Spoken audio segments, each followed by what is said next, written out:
Le Real Madrid compte bien revenir au premier plan européen, mais n'a pas la puissance financière de certains nouveaux riches.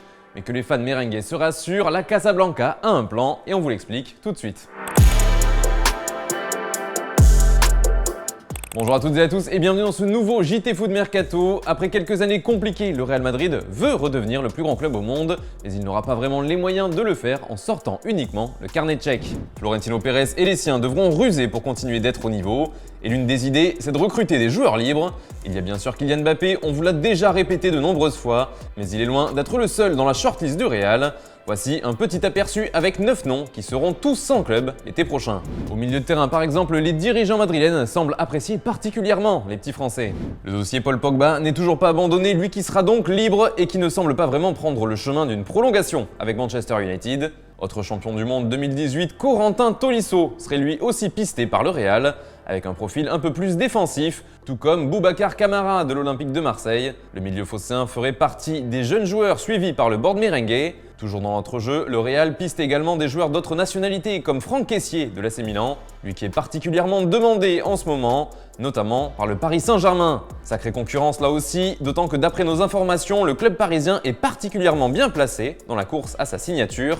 La direction du PSG a déjà rencontré son entourage et on n'est pas loin d'un accord avec son agent. A noter que Brozovic est également dans cette liste du Real Madrid et il ne serait pas vraiment chaud pour prolonger à l'Inter. Autre secteur de jeu dans lequel la Maison Blanche veut se renforcer, c'est la défense. Et l'un des joueurs ciblés, c'est Antonio Rüdiger de Chelsea. Mais là aussi, la concurrence sera rude pour le faire venir, car l'international allemand a toute la bonne affaire pour ce prochain mercato estival. Autre défenseur de Chelsea en fin de contrat, c'est César Azpilicueta. Si les Blues ne parviennent pas à le re-signer, il ne devrait pas manquer de prétendants. On parle déjà du Barça, en plus du Real donc. Niklas Süle est lui aussi dans le viseur madrilène, et le défenseur du Bayern aurait l'avantage de s'associer facilement avec David Alaba, qu'il a bien connu en Bavière.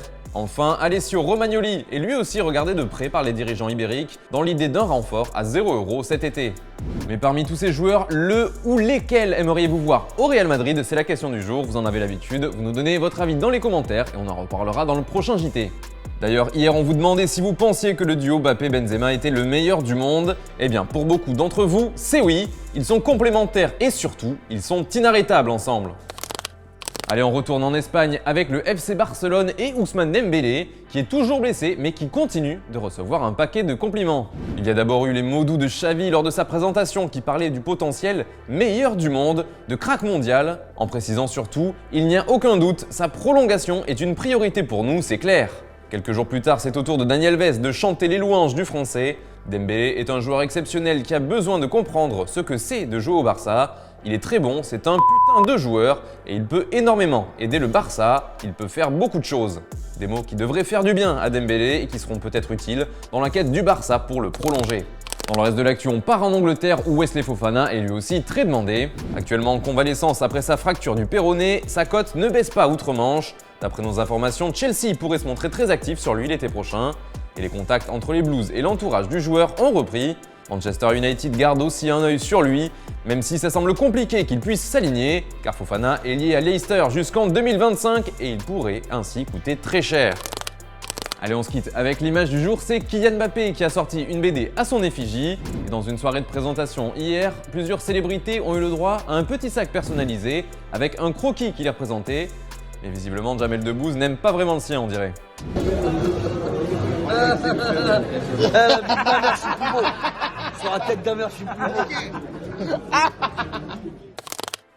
Voilà, c'est tout pour aujourd'hui. Merci de nous avoir suivis. Si ça vous a plu, n'hésitez pas à vous abonner. Et puis nous, on se retrouve dès demain pour un nouveau JT. Bonne soirée.